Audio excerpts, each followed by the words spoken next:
Hi, it's Jane with Scraptasticyarns, and it's time for a little bit of a video. Alright, as many of you know, I have been taking up drawing, so I thought I would show you the last thing that I've worked on. I've started working on I guess you would call it a sleepy gnome next, but that is the piece that I just finished.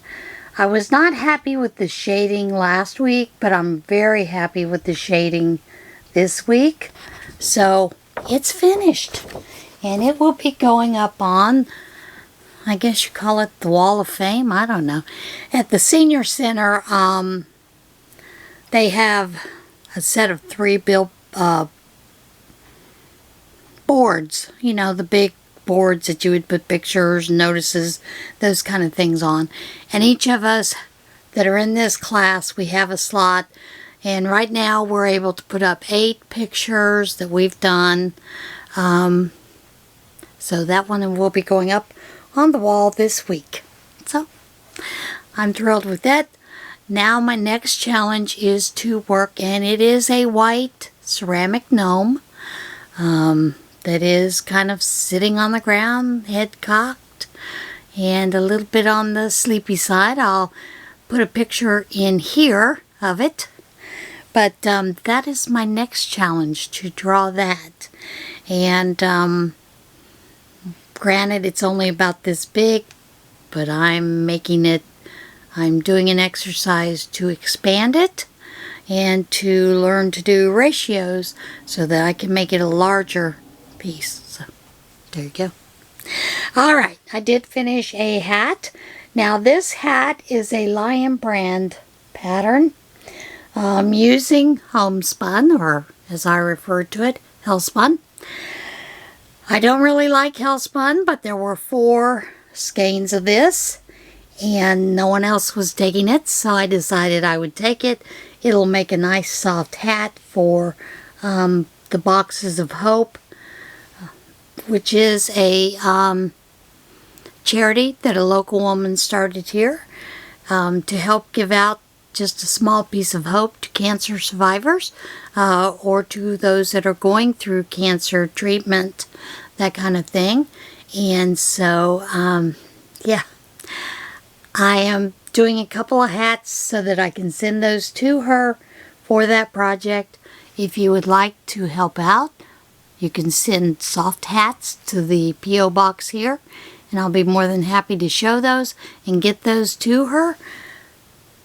If not, I'll put a link down below to Boxes of Hope where you can send those things directly to her if you want. Alright, so this is a nice little hat. Now, this is a knitted hat, and supposedly you're supposed to do this for 12 inches. Well, I don't have that much patience, and I could see that it was not going to curl up a lot like the picture showed, mainly because I'm a loose knitter. I'm sure if you were a tight knitter, you would have to make it much larger, but basically you just knit until you're ready, you know, to make it smaller, and then you cut a big strand, and then you just feed it through and cinch it up. So it was real easy. Basically, I used size 10 needles, 72 stitches. You could do 62, 63 smaller sizes, but I chose the 72 stitches for this one. Now,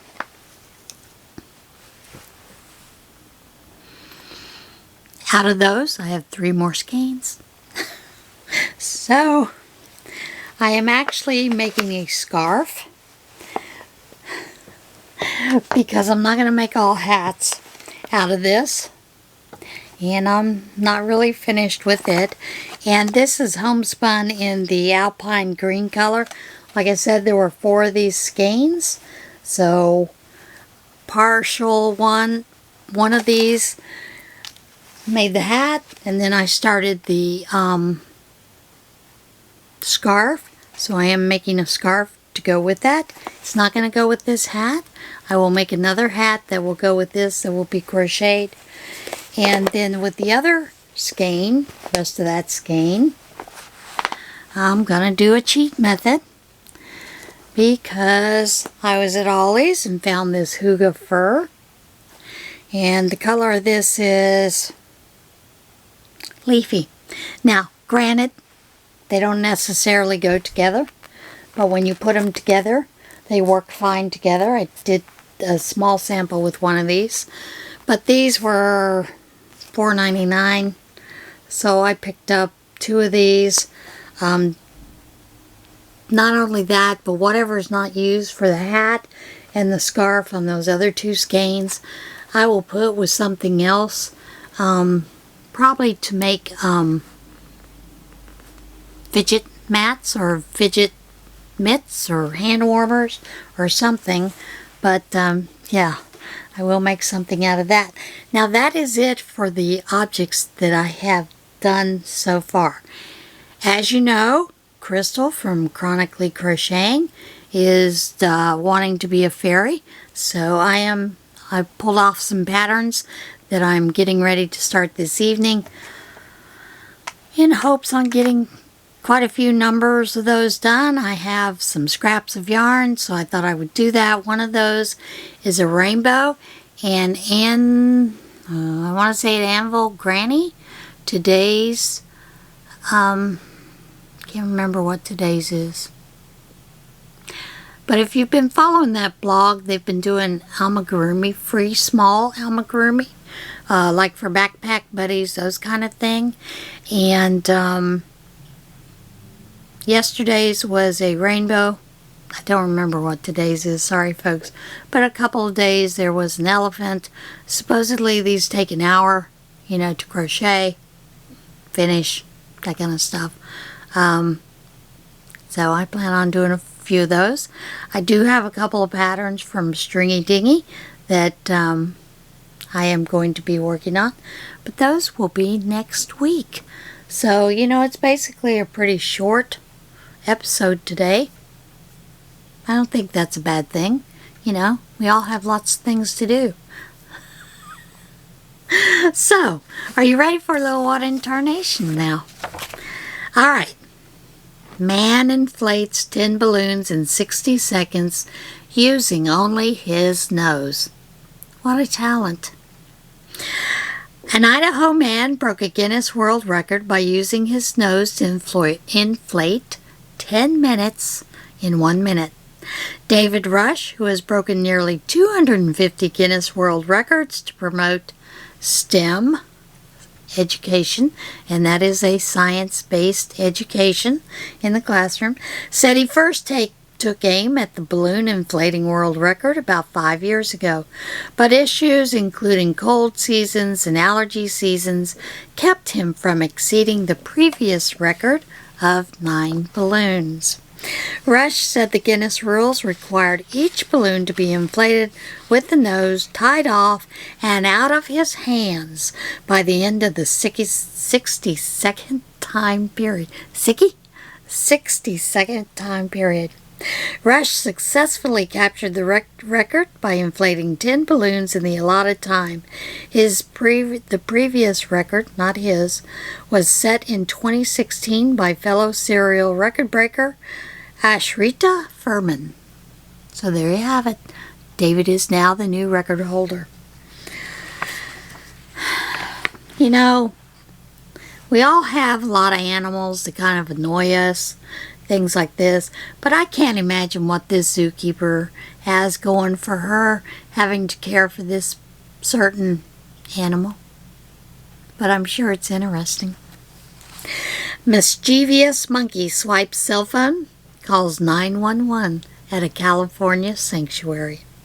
The sheriff's deputies responding to a 911 call from a wildlife sanctuary in California were surprised to discover the call had apparently been placed by an inquisitive capuchin monkey.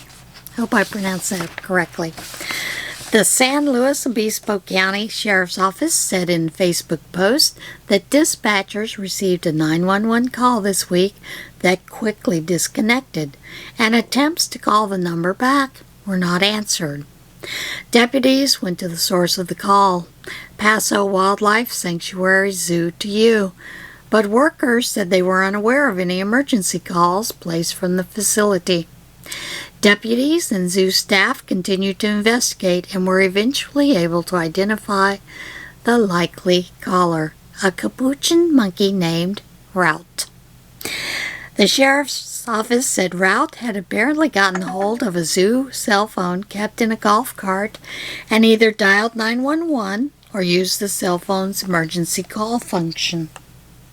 Can you imagine that? We're told capuchin monkeys are very inquisitive and will grab anything and everything and just start pushing, the sheriff's office said.